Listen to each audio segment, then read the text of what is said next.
I can't remember how I started crying because that's the start of my journey, basically, in my 20s, right? The start of my panic and my post traumatic and all that, which I didn't know at the time what it was called. And I was crying so hard. I don't even remember why. It doesn't matter. And they just looked at me and they said, "Have you found Jesus?" No, I don't even know what you're talking about. So they started praying. We're in the church already. And all of a sudden, I don't, it was the weirdest experience ever. I'm on the church bench. So they were pews at that church, they weren't chairs. And I'm sliding forward. I couldn't even control it. I'm sliding. All of a sudden, I'm down. I'm down on my knees and I'm bawling. My hands are behind my head like this, and I'm down. And I'm crying and I'm crying and I'm crying and I'm crying. And she looked at me and I went like that. She was right beside me. "Do you want to put Jesus in your heart? You want him in your heart." I'll never forget her face. I see her face right now. And we started praying, and I asked Jesus to come into my heart. Help me, help me. And all of a sudden, I don't even remember. All of a sudden, I'm standing up. I'm looking around. There's no one in the church. It's just us. And I'm getting a bit freaked out because it felt like a panic attack. That's what it felt like to me. I look around and she puts her arm on my shoulder. She said, "You just made a new day for your life." And my shoulders went down. I sat back. I was like, oh, it was like a breath, a new breath in my life. And it was amazing. It was the most amazing thing, Bowen. You don't even know. And I remember that like yesterday. I didn't remember that until today. Thank you for asking me that question. Hi, my name is Ricky. I'm 61 years old. I am from a family of four, three being biological parents, one being step parent. I am the eldest. I'm going to start my story at 3 years old. Sorry, not 3 years old. I'm going to start my story with my parents and the age they were when I was born. They were 18 years old when I was born. And then they proceeded each year to have two more children. They were a young couple, basically led by my grandparents, which are my father's mother and father. I'll start with the physical abuse that I remember at 3 years old. I remember all of us being in the bathtub, my brother and sister and I remember being put underwater many, many times. I believe to be drowned. I didn't know at that time that I wasn't wanted by my parents, by my mother especially. I just remember those little bits. I remember little bits of them leaving the household to go wherever, I guess maybe for a drink or visit someone, and leaving us unattended many times.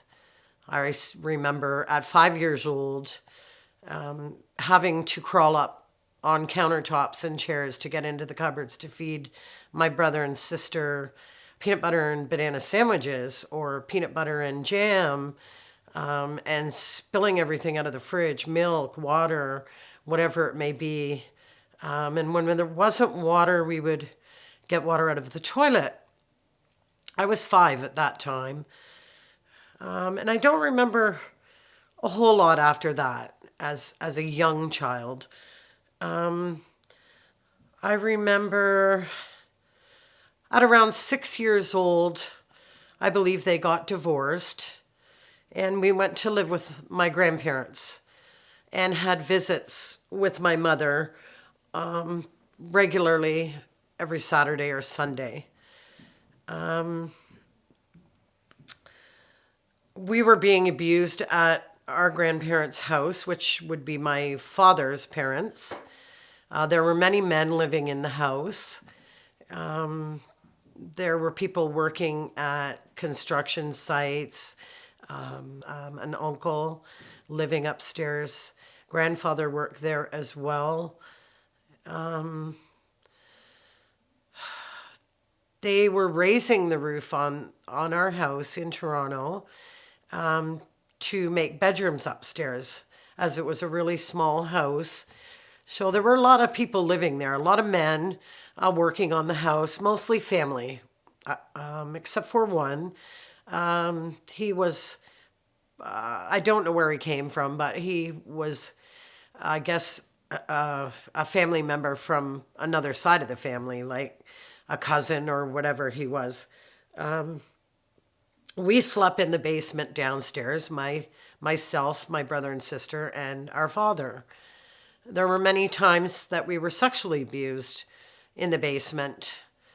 After father came home on one of his drunk binges, he would start with me, pulling my pajamas up, touching me, feeling me, getting me to fillet him, if that's what it's called, saying it's a popsicle. So that went on for quite a few years. And during that time, I watched my brother being sexually abused physically. Some of the same things, but also intercourse. There was never any intercourse with me, just watching him. Our little baby sister was sleeping. Nothing ever happened to her. I believe my grandparents may have known something and took her upstairs a lot of the times. So that probably went on from anywhere from 6 years old to 10 years old. I remember drawing pictures. I believe I started drawing them around 5 to 7. As we went to live with our mother at that time, when it was found out, my father was arrested. My grandparents were the type of people that would close windows and drapes and hide everything. Nobody could know what was going on in that house.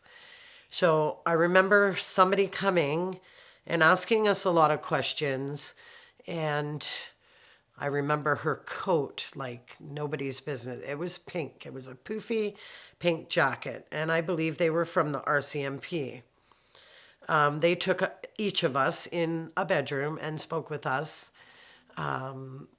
asked us what was going on. We were to tell our story and whatever. I don't remember telling everything. I don't remember that part. There were some parts that are missing, but I remember we had to leave and go live with our mother. I don't remember anything my brother said or my sister. I do remember that my sister was not part of the game. I call it the game. Any of the assault. We had a real grudge for her. We made fun of her most of her life, the baby, and because nothing ever happened to her. She didn't understand. So anyway, we got taken out of there and we were to live with mother. Mother was a very abusive physical mother. She liked to burn our hands on the stove, beat us with skipping ropes, hangers, shoes, her high heel shoes, lock us in the bedroom with no food, only bread and water, and would say that you're in jail and this is what you eat in jail, bread and water. Many, many years of that, many years. Then there was a time we were allowed to go and visit my father again, with the grandparents present. And no downstairs, only upstairs. Not sure of those years. During those years that we went to live with mother, there was a book found that I used to draw pictures in of the things my father did to me and got me to do to him. And it was found, I was about 8 or 9, I'd say. So I guess when I went to live with her, I was drawing. It was taken to a place called Delcrest Children's Center, and we started counseling. So I believe my counseling started at about 7 or 8 while we were with her.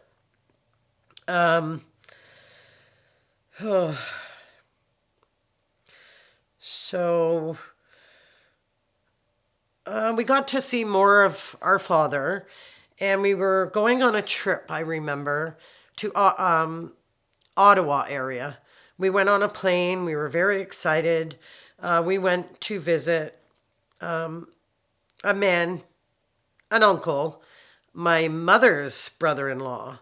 So it would be my mother's sister and her husband, my favorite uncle. While we were there, we were talking about the abuse to amongst the children. So that there were 5 children of aunt and uncle and 3 of us. So 8 children in total up in the bedrooms while they were downstairs. My aunt overheard the conversation and proceeded to call my mother the next day, as during the one evening, I believe we were there for 2 nights or 3 nights, they had found semen on the pull-out couch where my father had slept with my cousin, who's 4 days older than me. So we were the same age at the time, probably somewhere around 8 or 10, in between. I'm not sure of the years.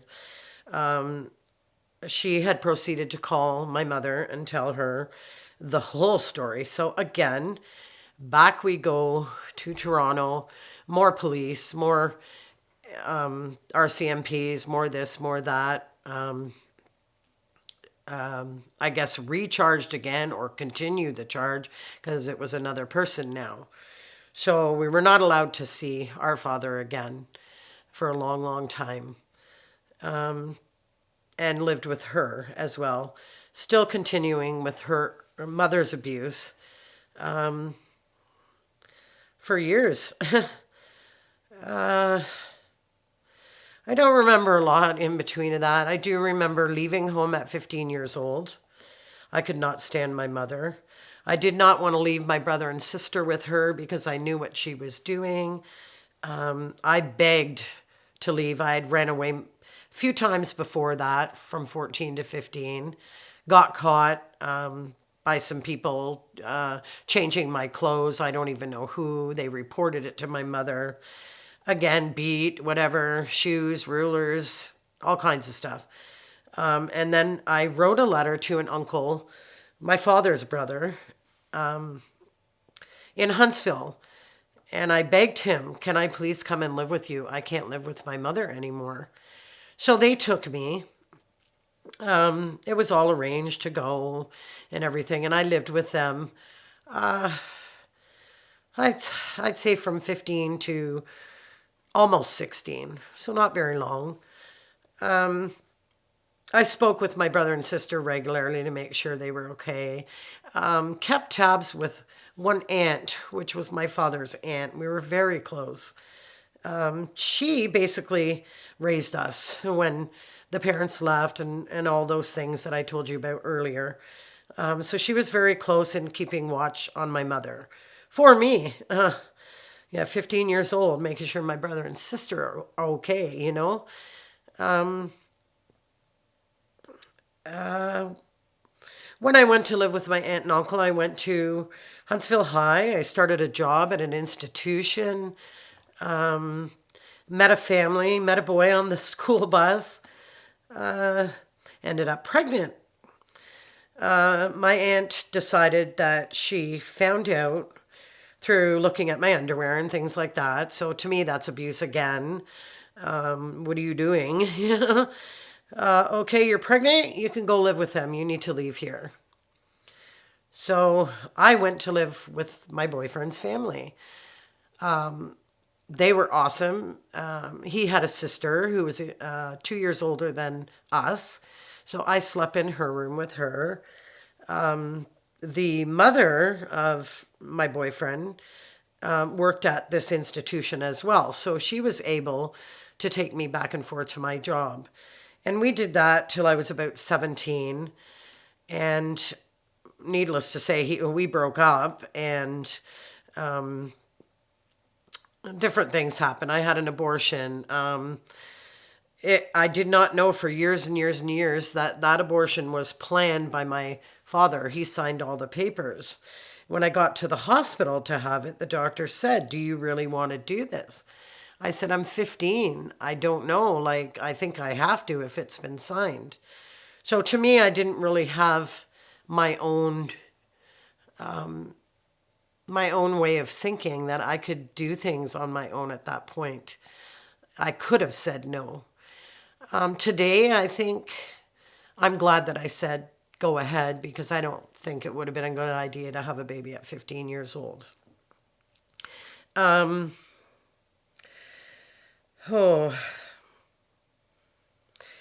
I stayed in Huntsville till I was 17. I got an apartment after I left the boyfriend's parents' house. Went to live with actually two school friends, which were his friends, with another girlfriend from Toronto who came to live with us. That didn't work out so well. We were there not even a year at the apartment, and I left. Returned to Toronto and lived with my father and his second wife. I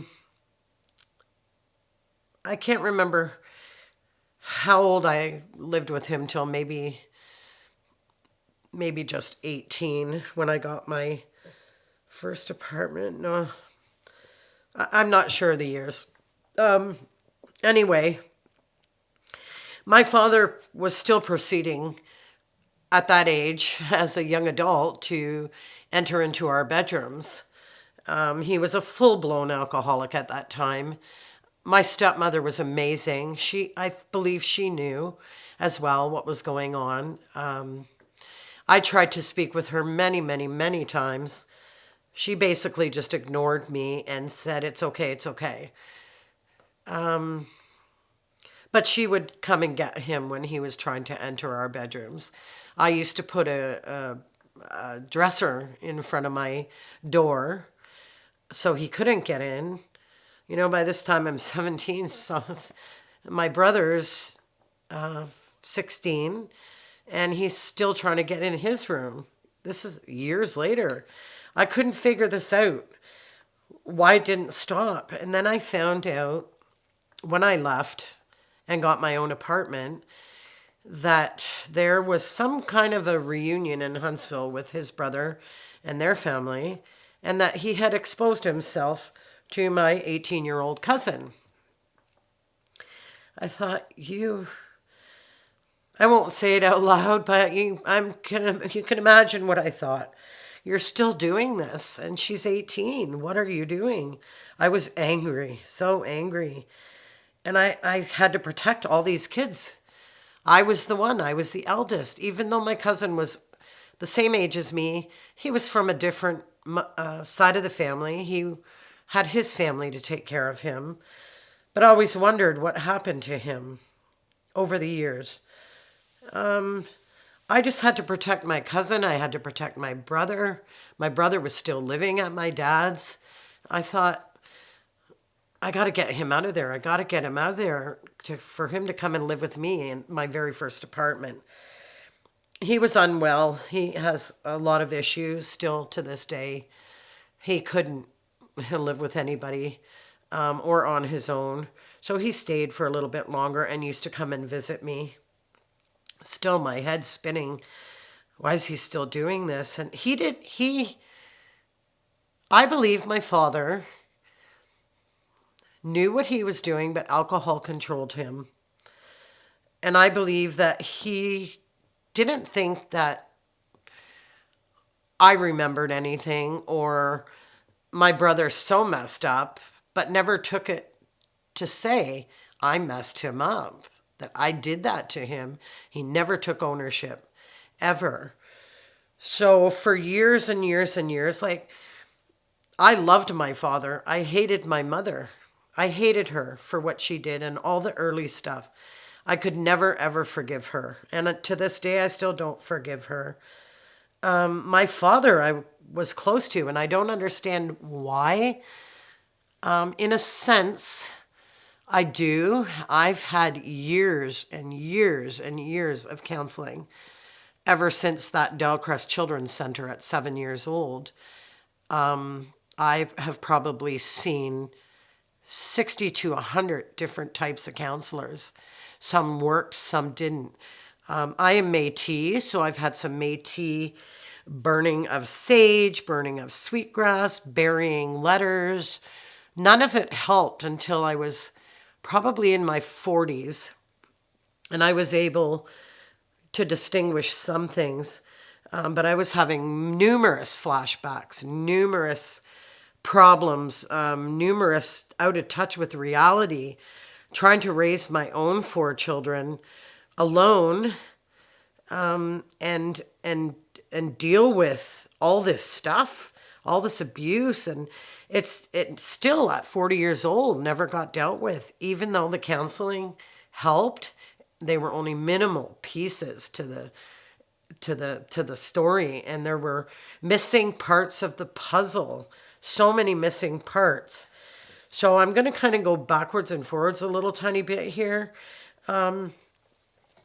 just saying that the at the grandparents' house, the one man that lived there that was not part of the family, I crawled into his bed one night and I was touching him in the personal areas that you shouldn't be touching someone at 7 years old.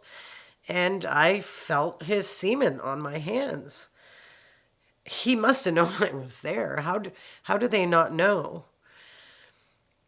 To touch just a little bit on that, I think that maybe they were all abused as kids. Maybe that was what was going on in that household. I have no idea. I believe that in my heart that that might be one of the pieces of the puzzle missing, that that whole family was abused. And in that house was a horror story. I believe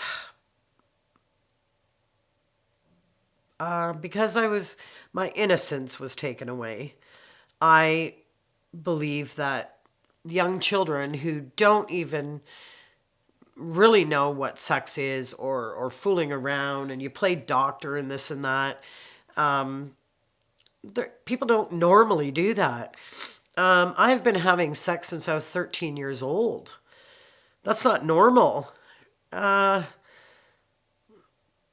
even knowing that you could get pregnant or anything like that. I didn't even know anything about my period. Thank goodness I didn't have it till I was 15. But yes, I've been having sex since I was 13 years old, regularly. Many different men over my life, but with the 13-year-old, we're just kids. He's 13 as well. Like, what are we doing? Never with anyone else until I turned 15. And that was the boy from Huntsville. That's where I got pregnant, had the abortion. That's a whole new ball game. You're having sex as a child. You don't know any different. It could have been a defiance thing. I could have said to myself, oh, I'm just going to do this anyways because I really want to hurt my mom. And I really wanted to hurt her most of my life. So I think that was more defiance, that part. But I believe when you're abused your whole life, you're always looking for somebody to coddle you and hold you and cure you of all your pain and love you. And you end up meeting men that are abusive themselves, alcoholics, beaters. My first husband, my daughter's father, we actually were married. He was 33 years old. I was 18.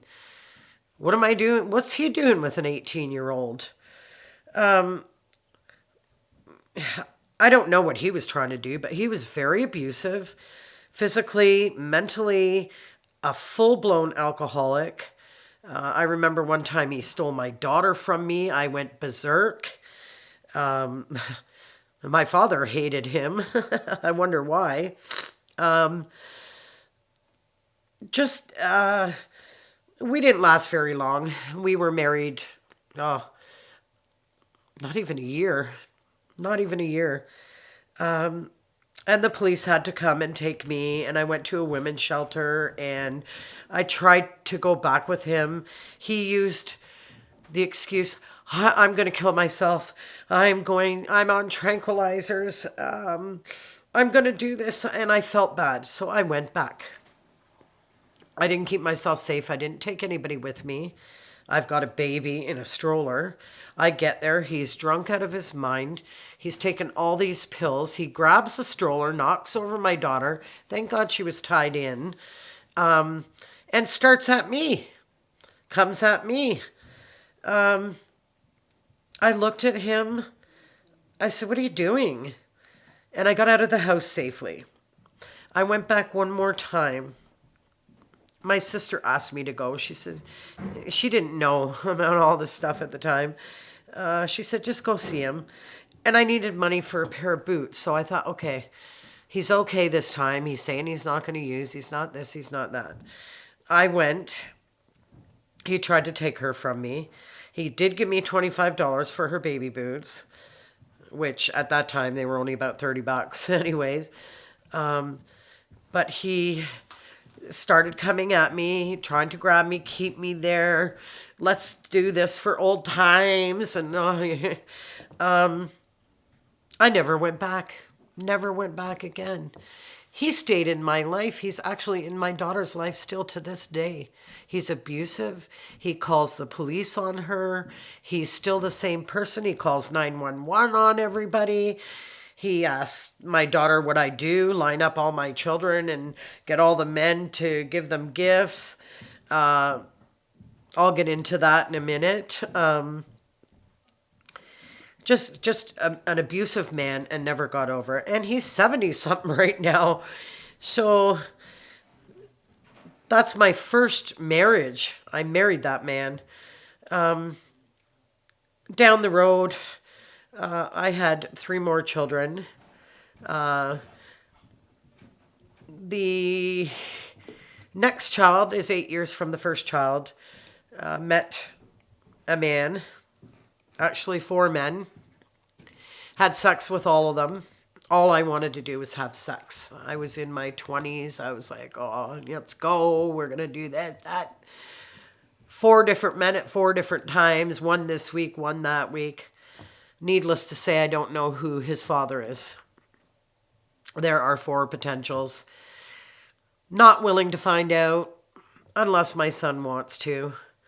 And just going on and say, what am I doing? Four men, like one this week, another one this week.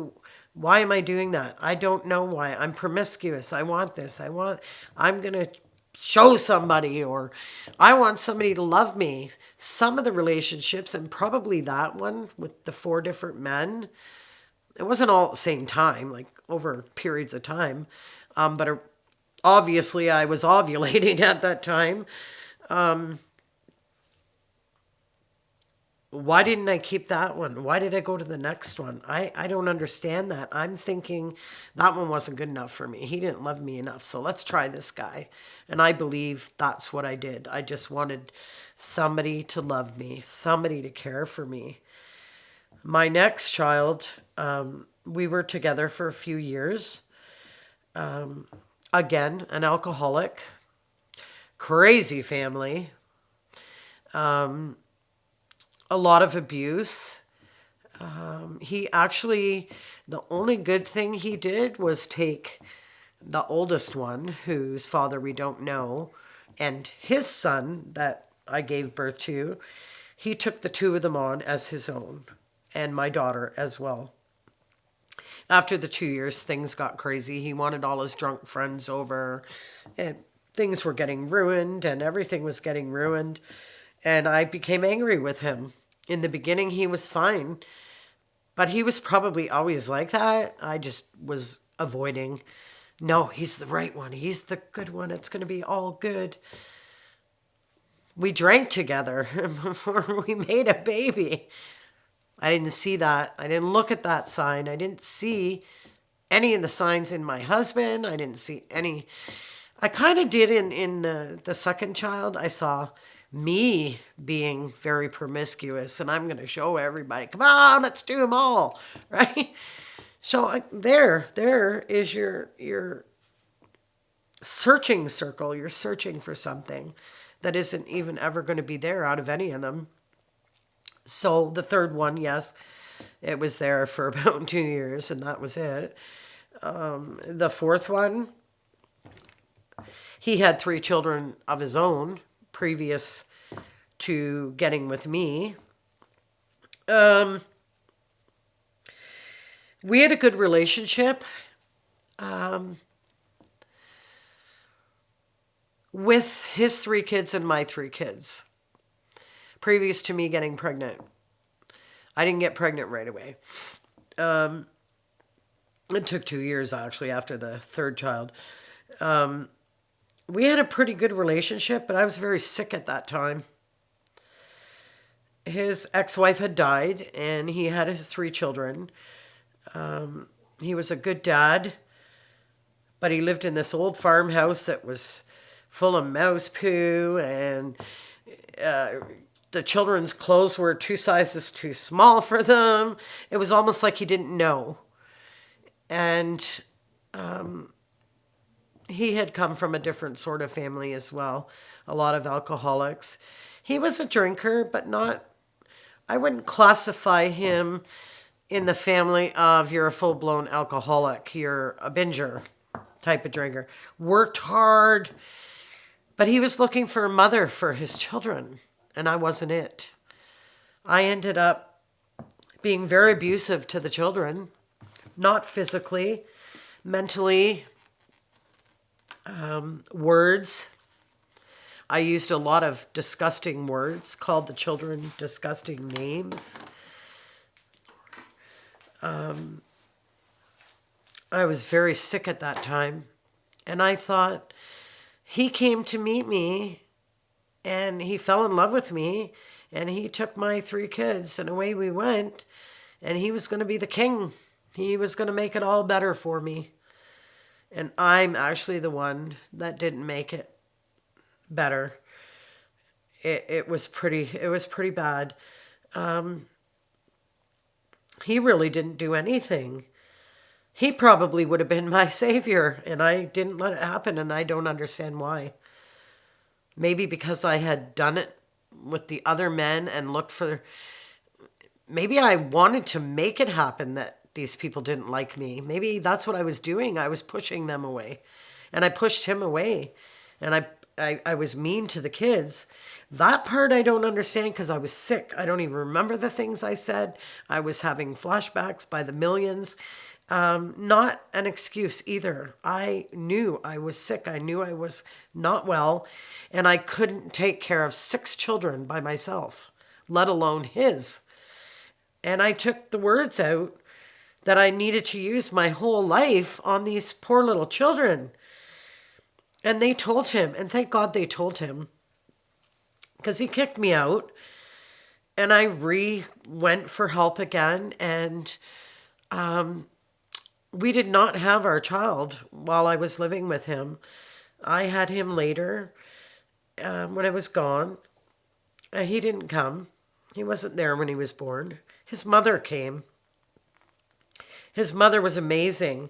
She tried to help me. She tried to talk to him, and she knew a lot about abuse, I guess, because she seemed to be the one that was taking care of all of us. She'd probably seen a lot, and I didn't understand. And I love that woman. She passed away a few years ago as well, but I never saw her for years. But I think that she raised children with an alcoholic husband, and some of them went the wrong way and some of them went the right way. So for that relationship, it was me. And I believe I probably just pushed it all away because I couldn't handle it. I couldn't handle the goodness. And of course, 6 children, ready-made family. It was pretty tough. And I think mostly my whole life, that's what I looked for: abusive men, and abusive friends, women as well. Friends in high school, friends in public school, friends in, they were all like capital B's to me. And I looked for those kinds of friends. I don't know why, but I did. I wanted it all. And I believe I wanted to fight back. So I picked them to do that. So going back to adulthood with my own children and everything, they suffered. My children suffered. I turned to alcohol, a full blown 26er a day inside a watermelon of vodka, drunk every single day, living in a housing complex, was reported to the Children's Aid. I remember my youngest boy running away at 2 years old, in the middle of the night sometime. My friend and I had been drinking that night. My other 2 boys let him out of the house. It was sometime between 4 and 5 in the morning, still dark outside. He had run across a major street, Bathurst and Mulock area, so a lot of traffic, and went to a park at 2 years old. 5:30 in the morning, the police brought him home. He knew where he lived at 2 years old. These children were so smart, even though their mother was nuts and a full-blown alcoholic. I guess I did some good in raising them and teaching them lights and sidewalks and don't talk to strangers and this, that, and the other thing.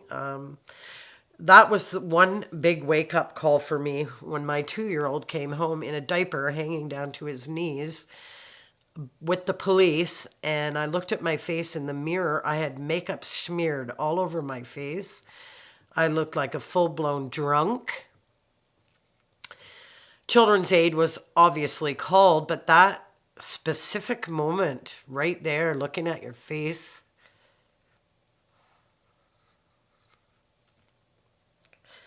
with mascara all over your face, still half drunk, and looking down at that little boy, and he knew where he lived. I felt that I did not deserve my children. I didn't know what I was doing. I didn't know how to help myself.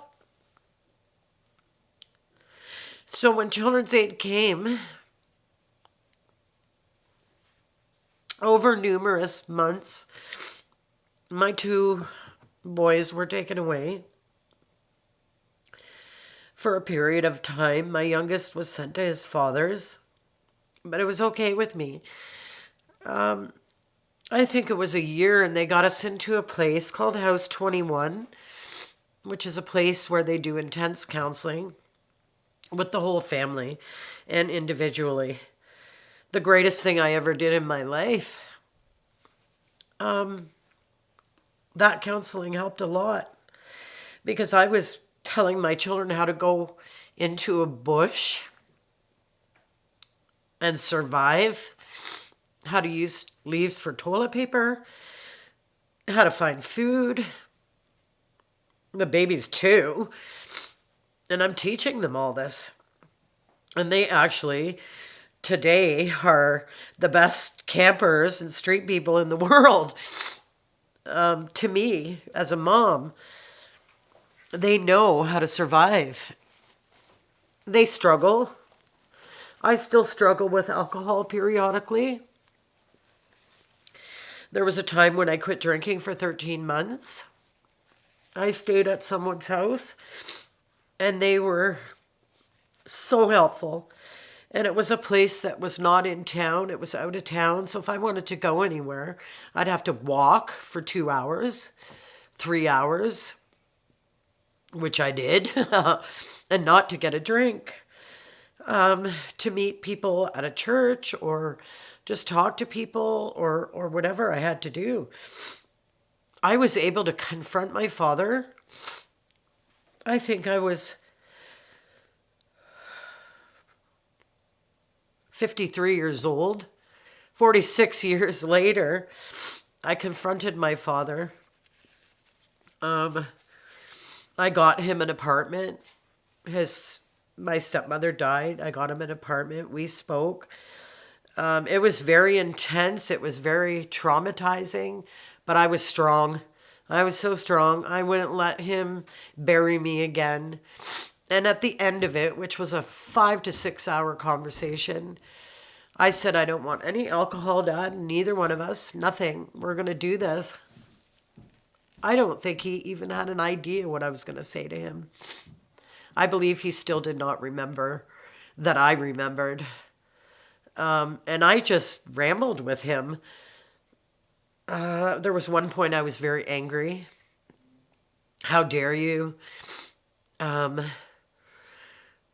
but in general, that whole conversation, I was ready for it. So all these counseling sessions that I had my whole life helped me to prepare for that moment. And whether it took 20, 10, 5, 60, 80 years, I did it. And I was strong. I didn't cry. I didn't cry once. And I was kind of tough, but I wasn't forceful. I said, I love you so much, Dad. And people look at me and say, how can you love someone who did that to you? I can't answer that question. Maybe I learned not to blame anymore. I guess as a young child, I blamed a lot, or I didn't understand. Your inner child is in there. You're a baby. You don't understand what's going on until you become, for myself, 53 years old. And I wanted all the pieces together before I actually confronted him. And I'm not saying I didn't try to confront him. There were many times I wrote letters. There were many times the letters were taken away and not given to him by the stepmother. She was his protector as well. Didn't want him hurt. So I waited until she passed. Not that I wanted to. I loved her dearly. But that's another piece of the puzzle. If someone's, I use the word kiboshing your journey to finish what you need to say and do to fix you, you sometimes have to wait. And it was horrible waiting, but I'm not a patient person either, so I want things now. It took a lot. It took a lot of preparation, a lot of learning, a lot of talking, a lot of church, a lot of Christian people in my life, sometimes more alcohol, speaking with my family members, a lot of preparation to that day. And I still told him, I started with, I need to speak with you. There's some things that we need to talk about that happened a long time ago, Dad, and I think you know what I mean. He started shaking and trembling. I didn't care about that. I didn't care about any of that because this was about me now. And it's really hard for me to tell people, like I'm telling you how I got there slowly, but to just be strong like that and say, I'm ready. I'm going to confront you. I'm going to tell you, and I'm not going to cry. I'm going to tell you. It took, well, 50 some years, 40, whatever it was. It was the best day of my life. It was the happiest day of my life. And I lost all hate for him, which I never really had. I guess I lost the hate in my heart. How could you do this to a 5-year-old, a 7-year-old, an adult, other children, cousins? How dare you? I never said how dare you to him, but when the preparation came, that was the word. How dare you? How dare you take my life? And I don't think he took my innocence. He didn't take my whole life. I let it take my whole life. Maybe that's the way it's supposed to be. I can't explain that. I'm not blaming anything that I did on him. I'm blaming it on the situation. Not knowing flashbacks, not knowing how to stop them, not understanding them. It took so long for that. And that moment, at the end of our 5 hour conversation, he cried like a baby. And the only words he said to me were, "I'm so sorry. How could I do that to my daughter?" And I looked at him and I said, "How could you have done that to everyone else?" And he didn't answer. The next day, he brought me down. I said a pity present. I called it a pity present. I accepted it, but I didn't want it. And I think I knew then that only part of him forgave himself. He brought down a special gift from my grandfather, a violin that my grandfather made, and said, "I would like you to have that." I ended up losing that in a storage unit, and I cried and cried for years about it. But I don't think I was meant to have that. I thought one day, why am I crying over all this lost stuff? It's stuff. There were other things in there that were meant for me to have, for memories of other people as well. But it was gone, and there was nothing I could do about it. I couldn't think about it anymore. It was driving me crazy. And I just decided one day and said, I wasn't meant to have that pity gift in the beginning anyways. So I didn't see him for a long time after that. I moved away. I was living in the same building as him. Like I said, I got the apartment for him and everything, but not with him. When I went to visit him over those years after I spoke with him, he basically wouldn't let me in the apartment. Not because of me confronting him, but he was still drinking immensely. His house was filthy. He went downhill after that. He met another woman and they became private. He basically kept himself in the house. He didn't do anything. He got weaker and weaker and weaker. I didn't see him very often. During that time, my sister and I spoke a lot about what had happened. She didn't understand. She always knew, but she didn't understand because, like I said, nothing happened to her.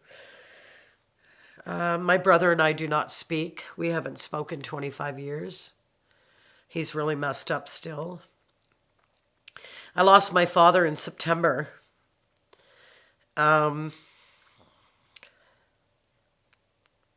It was the worst day of my life. I felt there was still unfinished business.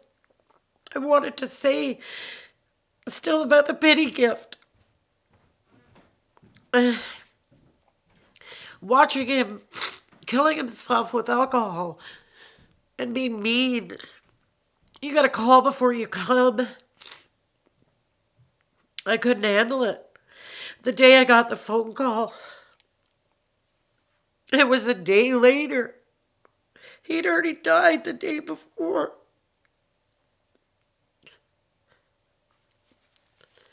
His companion lived with him for 8 years in that apartment, as well as her daughter. Her daughter was 55 years old. She called me the next day and told me, like this, you know, your father's a raving alcoholic, right? I said, what is this about? He had a massive heart attack and died last night. I threw the phone as far as I could throw it. My girlfriend was with me, thank God. She picked it up, talked to this woman. I never talked to her again.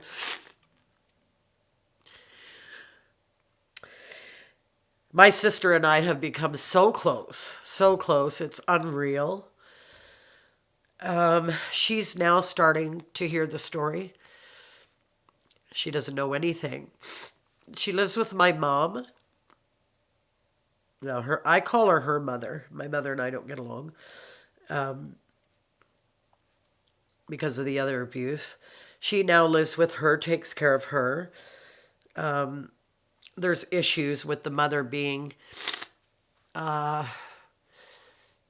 your dad should have died anyways. She's very adamant about all the other abuse and what happened to us and how could I love him. But it isn't about her. It's about me. It's about my thing.